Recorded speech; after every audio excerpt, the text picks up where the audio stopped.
Parti Quebecois' decision to launch ads in English saying that they want an independent Quebec. Do you have a reaction? Do you have a response to that? I mean, they want to bring back that old topic once again that divided Quebecers in two occasions to do it a third time. I think as a society, as Quebec, we have to work on other priorities, which is the economy and the well-being of all Quebecers, including francophones and anglophones. Avez-vous l'impression qu'il faut... Ça va être plus simple si vous êtes pas trop proche encore. Avez-vous l'impression que c'est le moment de reconnaître l'État de la Palestine maintenant? Ben, ça doit être fait éventuellement, mais ce que l'on prône, nous, depuis le début et toujours, c'est une solution à deux États. Moi, ce qui m'inquiète aujourd'hui, c'est la mort d'autant de gens, et en particulier d'enfants, à Gaza. Ça, on a l'Irlande et le Sahel.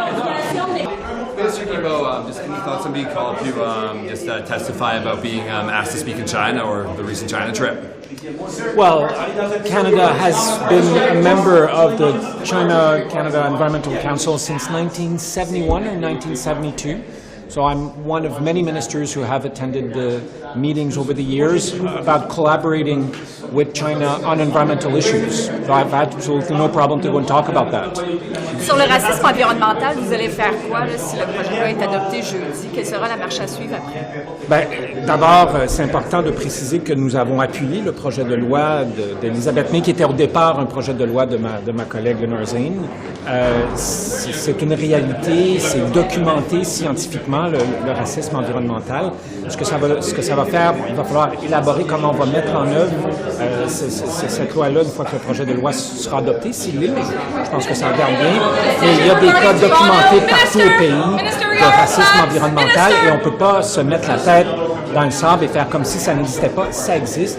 Les communautés racisées, les communautés autochtones, les communautés les plus pauvres sont l'objet de beaucoup plus de pollution que l'ensemble de la population canadienne. C'est vrai aux États-Unis. L'Agence de protection environnementale des États-Unis a un programme sur le racisme environnemental depuis une vingtaine d'années, l'IPA aux États-Unis. Alors, je pense qu'il est temps qu'on se dote d'outils au Canada également. Et ça va être pas amené sur vous allez faire quoi exactement, concrètement, pour éviter ça, que la pollution se retrouve? Je pense qu'on va voir là, exactement ce qui sera adopté dans le projet de loi, comment ça va finir au Sénat, mais je pense que ce qu'on cherche à faire, c'est à donner à ces communautés-là plus d'outils pour être en mesure de faire valoir leurs droits, notamment par rapport à la qualité de l'environnement. Ça complémente beaucoup ce que j'ai fait moi-même dans la réforme de la loi canadienne sur la protection de l'environnement, où j'ai inclus pour la première fois dans l'histoire du pays le droit à un environnement sain. Il y a des pays qui viennent de reconnaître la Palestine comme les pays européens, l'Irlande notamment, la Norvège. Est-ce que le Canada devrait leur emboîter le pas? Vous avez vu qu'au dernier vote qu'il y a eu aux Nations unies, la position du Canada sur cette question-là a évolué. C'est un dossier qui est difficile, c'est un dossier qui est délicat, c'est un dossier qui fait l'objet de beaucoup de discussions, évidemment, au sein du cabinet, mais aussi entre le Canada et plusieurs de nos partenaires. Alors, je vous dirais à suivre. Mais pour le donc, est-ce qu'on peut s'attendre à un changement de position supplémentaire du Canada? C'est pas ce que j'ai dit. Ce que j'ai dit, c'est qu'au cours des dernières semaines, la position du Canada a évolué là-dessus et que les discussions se poursuivent. Minister, the Parti Quebecois has launched a new ad campaign in Quebec promoting sovereignty, this time in English. Are you worried about a revival of the independence movement in your province? I think we always have to be mindful that this has been part of our history, and at one time there was a strong separatist and independence movement in Quebec. I'm not going to be dismissive about this. I think we have to continue to show what are the advantages of having a unified Canada. Certainly on environmental issue, I've heard from some that somehow Quebec would be greener if it's separated. I would like to remind those who are advocating this that Quebec consumes today roughly 360,000 barrels of oil every day. An independent Quebec tomorrow morning would still consume 360,000 barrels of oil every day. So this idea that all of a sudden, everything would be more beautiful and brighter and better is, as we would say in French, une vue de l'esprit. Merci. Merci beaucoup. Qu'est-ce que vous pensez de ce juge de la Cour du Québec qui veut invalider une portion de la loi 96 sur les procès criminels? Donc, le fait que les procès criminels doivent rendre un jugement en français et en anglais de façon simultanée, ce juge-là, donc, croit que ça contrevient notamment au partage des pouvoirs. Quel est votre vue là-dessus? Mais c'est une question pour les cours au Québec de résoudre. C'est aussi une question d'accès à la justice et donc je suis en train de regarder ça de près aussi avec ministre Bernie. Mais pour le moment, c'est une question pour les cours au Québec de résoudre. Mais la Cour suprême a des jugements dans les deux langues. Est-ce que ça ne devrait pas être le même cas pour le Québec? Mais ça, c'est une décision pour la province de Québec à gérer. On sait que le Québec a ses propres compétences en ce qui concerne la langue dominante, qui est le français, et en ce qui concerne accès à la justice pour les anglophones au Québec. Ça, c'est un principe très important. Et vous savez, comme ministre des langues officielles, moi, je suis là pour veiller que les minorités soient protégées à travers le pays. Minister, can I ask you about the Parti Quebecois has launched a campaign in Quebec promoting sovereignty, again, trying to stir up support for this sort of movement.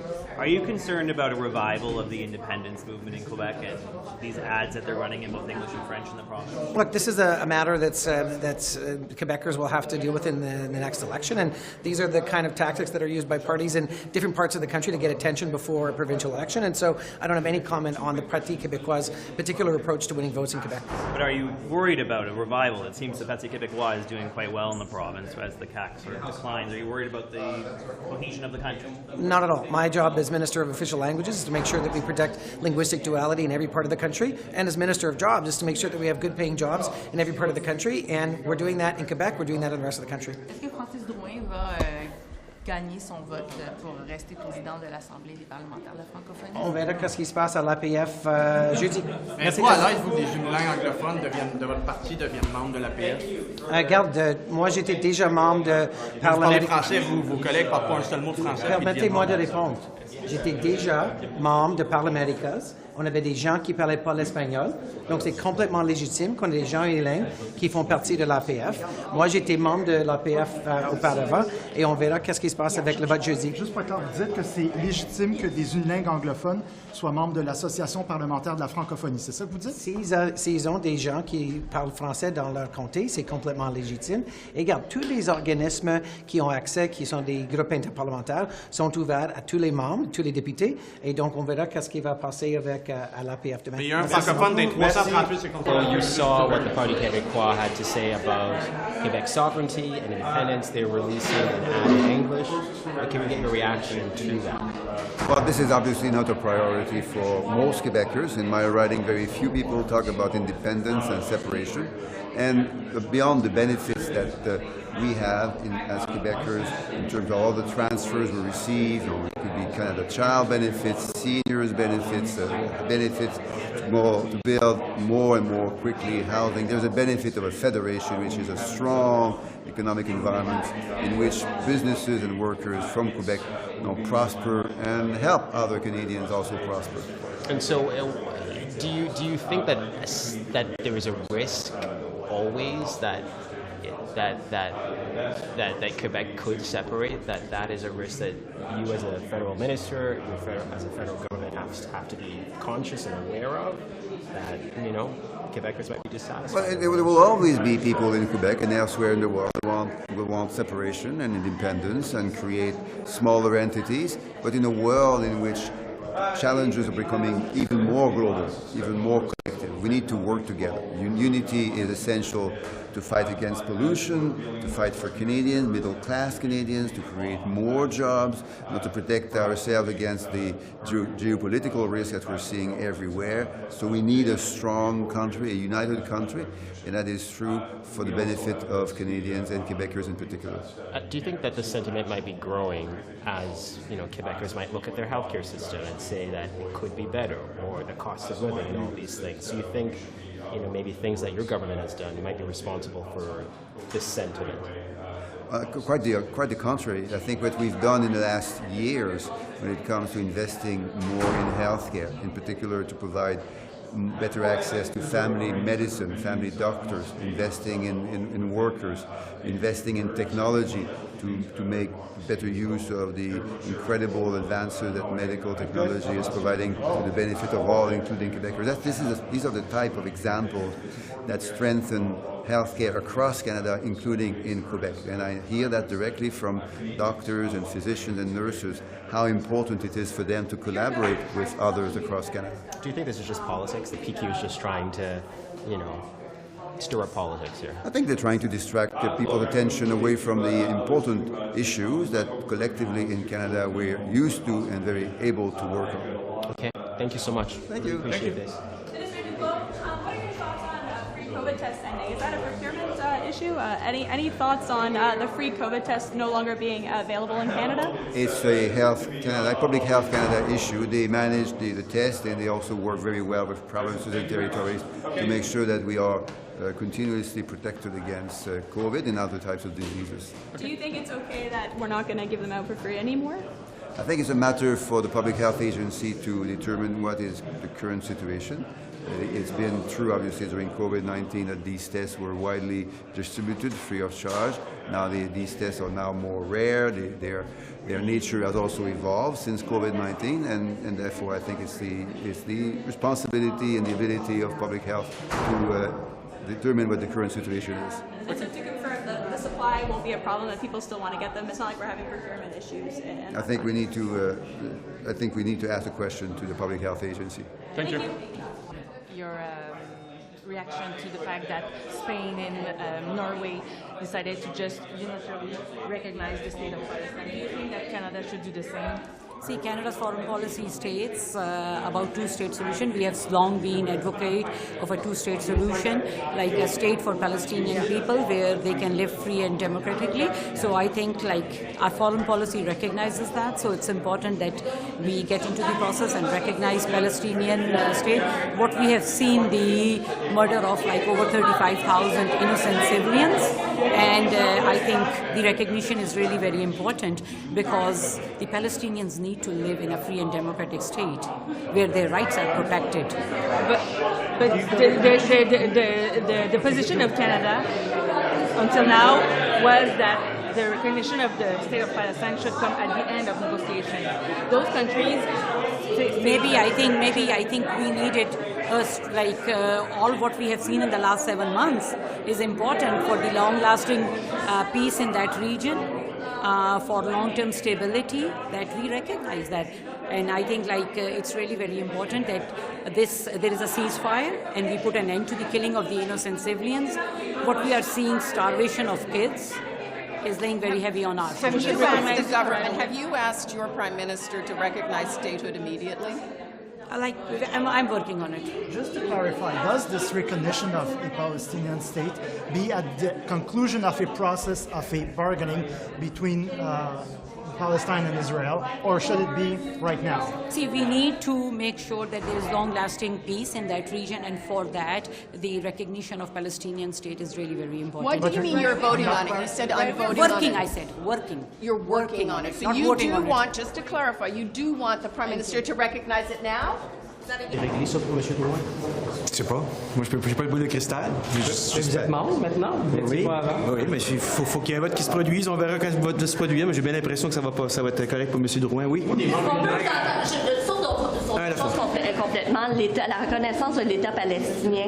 Est-ce que c'est quelque chose que vous pensez, en fait, une démarche qu'il faut entamer au Canada aussi?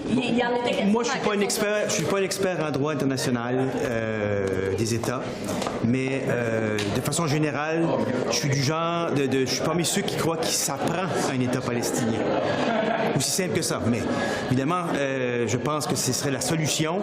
On parle toujours de 2 États, mais je pense que ça prend un État palestinien absolument. On peut le faire sans la reconnaissance. Pardon? On peut le faire sans l'approbation ou le. Non, je viens de vous dire que je ne suis pas un expert en droit international. Okay? Mais si vous me demandez, moi, si la Palestine devrait avoir son propre État, absolument. Comme plein d'États. Revenons aux langues officielles.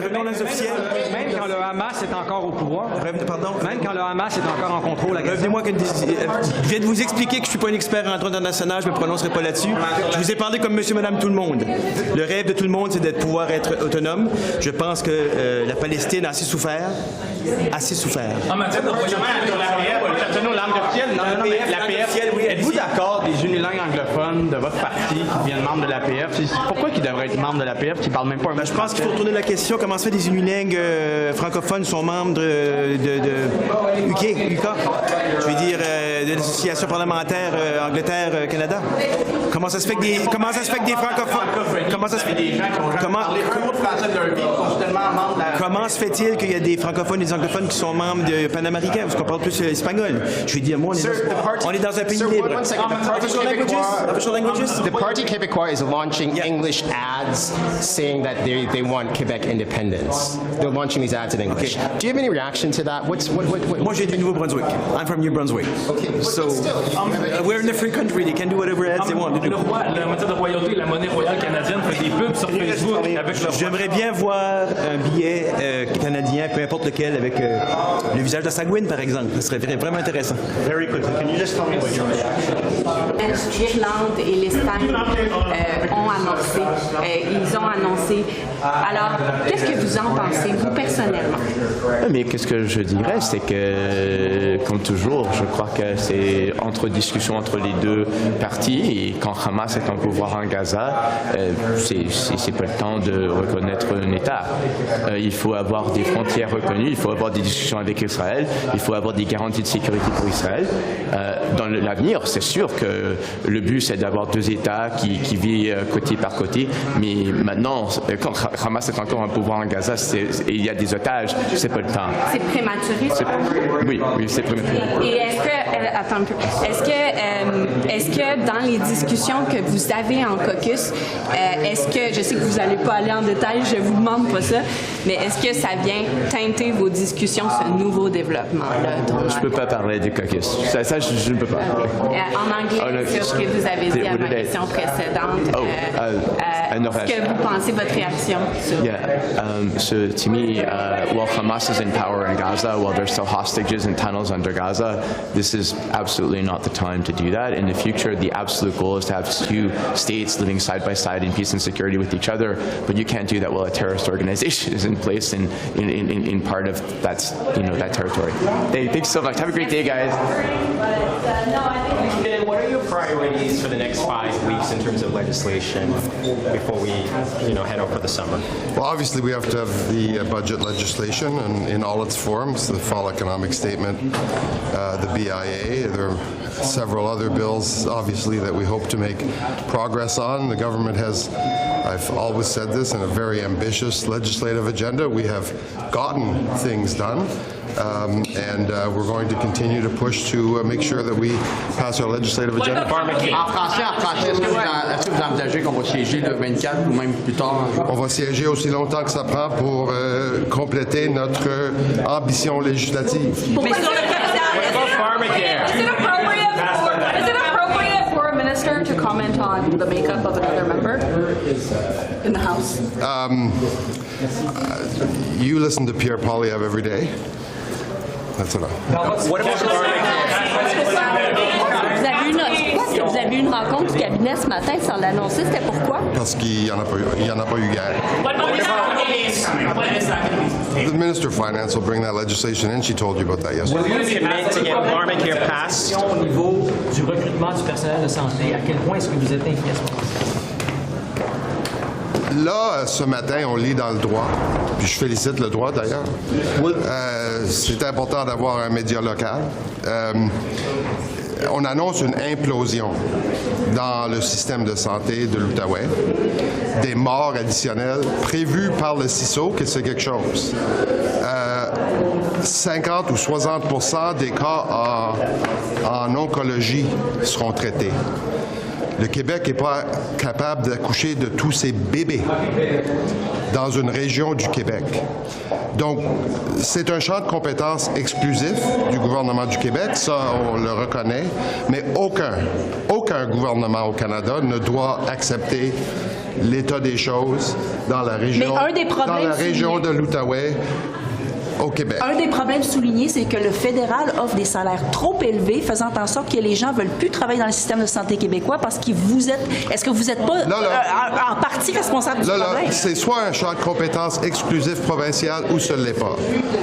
Les excuses, là, ça suffit. les gens sont terrifiés. Les médecins disent au monde de ne pas être malade. Évitez d'être malade cet été. On annonce la quasi-fermeture de 4 institutions en santé dans toute la région de l'Outaouais. C'est une situation qui doit interpeller les plus hauts niveaux du gouvernement du Québec. C'est une situation qui doit, on le reconnaît depuis des années, et là, on atteint le précipice. Les gens vont mourir, les gens vont souffrir, les médecins le disent, les professionnels font les pieds et les mains pour tenir ce système-là à bout de bras, mais la situation en santé est une catastrophe, mais nationale.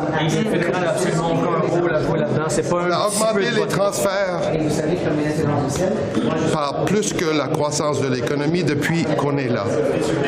On collabore avec le gouvernement du Québec dans la mesure où on est invité à collaborer et on finance à la hauteur des ambitions de tout le pays, mais c'est une catastrophe, c'est un cri de cœur que je lance. Les gens sont terrifiés dans ma circonscription, dans toute la région de l'Outaouais, dans les régions rurales de l'Outaouais. Les gens sont terrifiés, ils se font dire par leurs médecins de ne pas être malades. C'est quelque chose. 2 quick questions. Are you committing to get the pharmacare legislation passed in the Senate before summer? I can't commit the Senate to anything. Okay, the House of Commons then. That's our goal. Okay, and what do you think about what the Parti Quebecois is doing? They're releasing ads in English saying, we want an independent, free Quebec. Any reaction to that? Well, you see what the government of Quebec is doing in healthcare, so maybe they should concentrate on that. I asked you about what's happening with Loblaws. The grocery store, Rogers and Bell are apparently blocking Quebecois from selling its products in the mobile, their mobile stores. See the news report on that? Yeah. Are you going to intervene? Well, I think that's a question for the Competition Bureau. I think the letter should be addressed to the Competition Bureau, and it's really for them. As you know, we give them new powers to be able to conduct the necessary investigation. So I would refer that to the Competition Bureau. Are you saying you have no powers here? But I would say it's the Competition Bureau which has the power for the federal government on that. As you know, it's an independent agency. So when it comes to issues with respect to looking or starting an investigation, that's for the Competition Bureau to do. Yesterday, the NDP said that since you've promised to force grocers to stabilize prices, it's been nothing but promises and platitudes, and they're renewing their calls for I would say just look at the data. You've seen that food price inflation is going down. We had recent good news with respect to Loblaws signing on to the Code of Conduct. It's a step in the right direction. I've been in touch, we have been in touch with Walmart and Costco, and I'm hopeful that they will sign on. That's, if you talk to the independent grocers of Canada, that's one of the key steps to stabilize prices in Canada. So we're going to keep on working with them, but I'm hopeful that everyone, none of the majors will sign on to the grocery code. Si vous avez des nouvelles règles plus sévères, comment est-ce que les gens de l'international vont vouloir davantage s'installer au Canada? Non. Les gens, pourquoi ils ne sont pas venus dans le marché canadien, je vous l'avais expliqué, c'était le fait qu'il y avait des clauses restrictives dans les baux et que maintenant, ces clauses-là sont rendues illégales. Puis encore là, j'ai été en contact avec eux récemment. Le travail continue. Est-ce qu'on va réussir? Je ne sais pas. Est-ce que ça vaut la peine de se battre définitivement?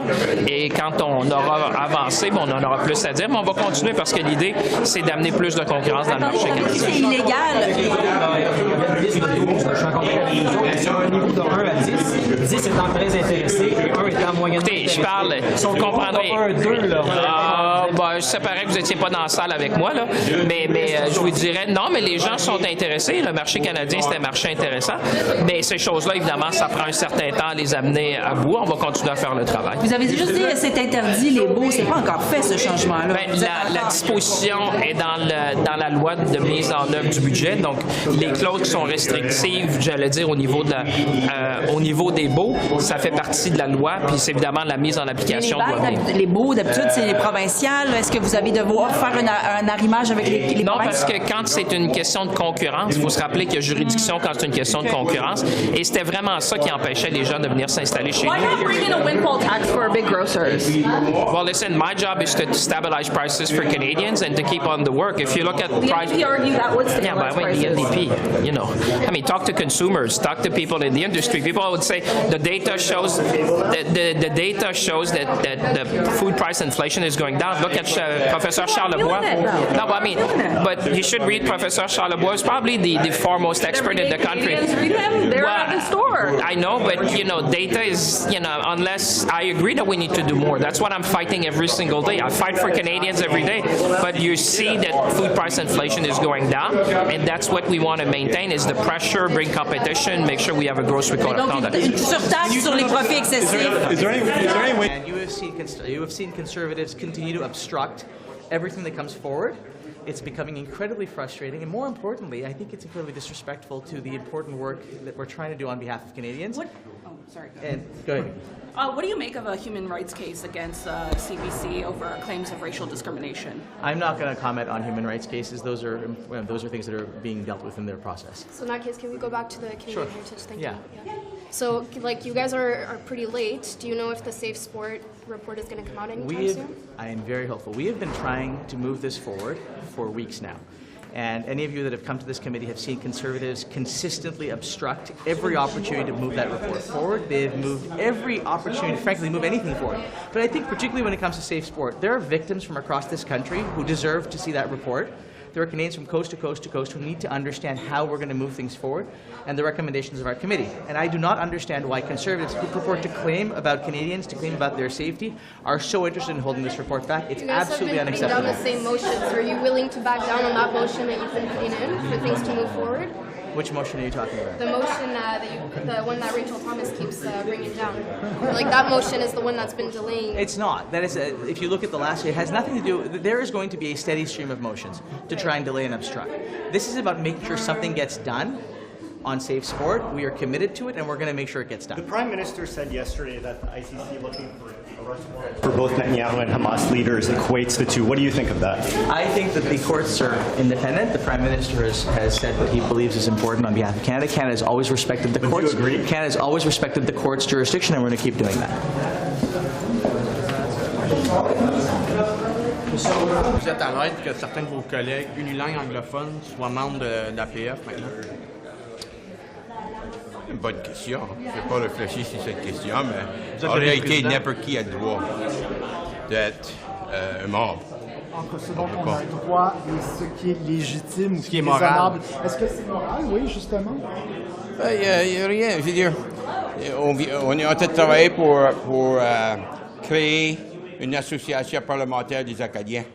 Est-ce que c'est seulement les Acadiens qui devraient faire partie? La réponse est non, parce qu'on a besoin des francophones, des francophiles, on a besoin de l'appui aussi, on a besoin de compréhension aussi, de réseautage et tout. Donc, à la fin de la journée, il n'y a rien de mal avec ça, en principe. C'est légitime pour n'importe quel élu parlementaire qui a ne serait-ce qu'un seul francophone dans sa circonscription de s'inscrire à l'APF? Est-ce que c'est légitime? Oui. Hey, c'est eux. Il faut commencer quelque part. Le milieu minoritaire, hein? Il faut se coucher tard puis se lever tôt. Donc, il faut aller chercher tous nos alliés. Donc, c'est pas mauvais. Puis, il faut pas... Une autre chose importante, c'est que chacun des 338 a probablement 100 000 ou 10 000 Acadiens francophones aussi, hein, à l'extérieur. Donc, on est quand même assez peuplé. On a des écoles françaises de chacune des provinces et les 3 territoires. Donc, c'est pas mal impressionnant. Puis, on a 750 écoles françaises homogènes au Canada. C'est pas mal impressionnant également. Donc, écoute, on va chercher nos appuis. Le plus de gens qui sont conscients de la situation et qui peuvent nous attirer plus d'attention, pour moi, c'est profitable, oui. Vous étiez ému l'autre jour en comité. On a vu ça quand vous parliez de Francis Drouin. Ben, écoute, il ne faut pas oublier que Francis Drouin, c'est une personne, je considère, comme moi, qui a la francophonie à cœur, qui a la défense de nos droits à cœur. Et encore là, si on n'est pas en train de nous appuyer les uns les autres pour renforcer la francophonie et les Acadiens, et etc., mais qui va le faire? Donc, tout allié de ce sens-là, vous voyez, est très important pour moi. Et puis, François Drouin a démontré énormément de leadership, que ce soit de l'Université de l'Ontario, que ce soit à l'international. Et ça prend des alliés, et c'est un soldat. Et ce que moi, je dis aux conservateurs et NPD, regardez-vous dans le miroir, parce que c'est ces mêmes soldats-là qui se penchent vers pour avoir de l'appui chez nous. Mais aujourd'hui, ils ne peuvent pas regarder leur chef où le parti dans les yeux et dire « Hey, c'est pas correct ce qu'on fait ici ». Il s'est excusé 6 fois. N'oubliez pas que le chef de l'opposition s'est pas excusé dans la Chambre des communes. Et c'est la raison pour laquelle il a été sorti. Pas à cause qu'il a utilisé le mot de wacko. Pas du tout. C'est à cause qu'il n'a pas repris. Et ici, on a une personne qui a repris ces mots et qui, maintenant, ils sont toujours en train de jouer des jeux politiques. C'est que des jeux politiques. Et il faut le dire, mais je demande, je tends la main à les députés des autres partis de trouver une façon de rallier pour défendre un soldat de la francophonie. Il faut sauver le soldat de Drouin, c'est ce que vous dites. Pardon? Il faut sauver le soldat de Drouin. Sauver, ça veut dire quoi? Pour moi, c'est pas sauver. Il s'est excusé, il a pris ses responsabilités en main, et puis il l'a fait 6 fois, contrairement au chef de l'opposition qui n'a pas voulu le faire puis qui a été mis à la porte. Il faut travailler ensemble. Et il a déjà, pour moi, démontré que les choix de mots qu'il a utilisés n'étaient pas à la hauteur de parlementaire. Il a repris cela. Et puis, pour moi, aujourd'hui, on devrait être avec lui parce qu'il est là pour défendre non seulement son peuple de sa circonscription, mais défendre la francophonie ici. La question par rapport au rapport du directeur parlementaire du budget, il écrit que ça prendrait 3,5 milliards de dollars. Et juste plus le mot, s'il vous plaît, c'est difficile juste pour mes oreilles. Le directeur parlementaire du budget dit que ça prendrait 3,5 milliards de dollars de plus par année pour vers un chez-soi si on veut réduire l'itinérance de moitié. OK. It's like 3.5 billion more. For reaching home. Yeah, to achieve the goal of reducing it by half. Oui, c'est important de recogniser des autres investissements dont l'enjeu d'itinérance aussi.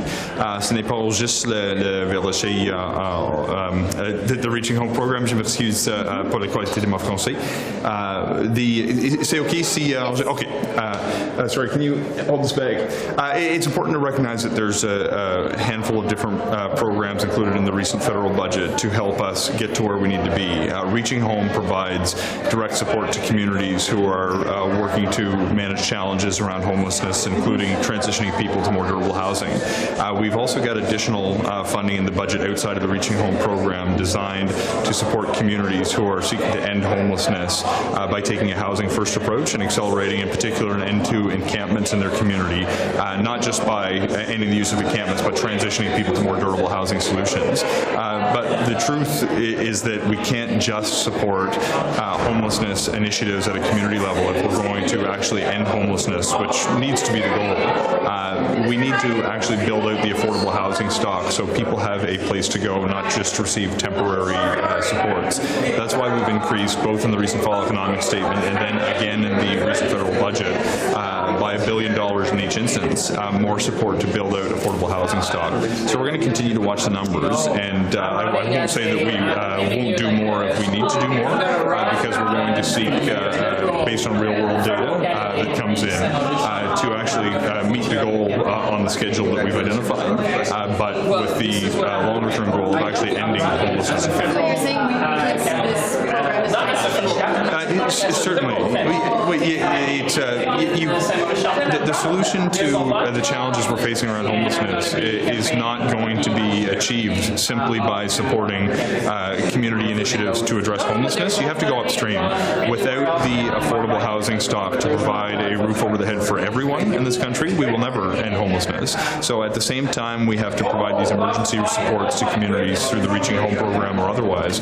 We really do need to build out the ecosystem of affordable housing if we want to bring homelessness to an end. Okay. And what about that strategy regarding encampments? You mentioned that in January you want to be... Yeah, so there was funding in the federal budget to support communities who are seeking to end encampments to transition people through a housing first model.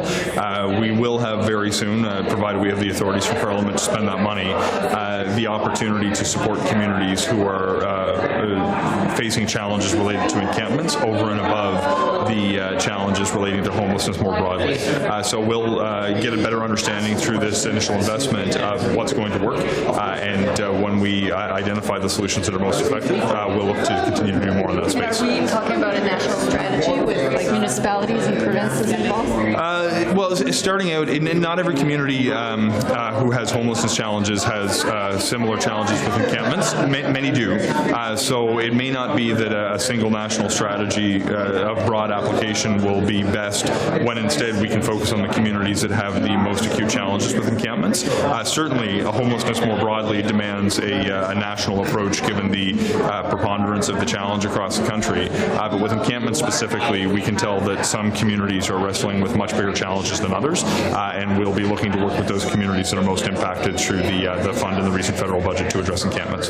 Quebec wants to have a moratorium on eviction. I feel like for fairness I should spread it out. Quebec wants to have a moratorium of eviction for 3 years. What do you think of that? Look, it's a decision that will be taken at a provincial level when they're looking at the property rights around that. I think we need to make sure that... Do you think that's a good step to prevent homelessness?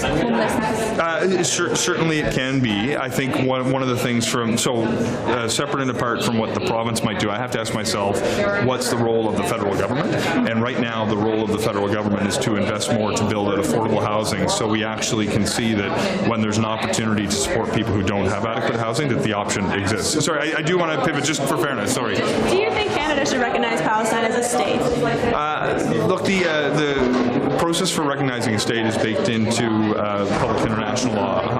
I think we should follow public international law. There's 4 requirements, although we're not actually a signatory to the Montevideo Convention that has the criteria. It is customary international law. My sense is that we should be working towards statehood for Palestine, but to do so unilaterally when we still have, without guarantees that Hamas won't be part of the leadership of a new Palestinian state, when we haven't settled firmly on what the borders of the new state ought to be, it would be, in my mind, inappropriate for us today to just declare statehood without sorting out those details. But I do think we need to engage in a process that will identify the possibilities for statehood in Palestine. The best approach would be to work towards a 2-state solution, challenging, obviously, given recent declarations from the Netanyahu government. And it sounds to me that that'll be at the end of negotiations that you think that distinction will be called. Is that correct? Sorry, I just want to make sure I understand. People are calling for the recognition of Palestinian as a state ahead of negotiations, saying that should be a first step. It sounds like you're saying that should be later in the process. Is that accurate? It could be. It doesn't necessarily have to be the last step in the process. It'll depend how things evolve over the months and years ahead.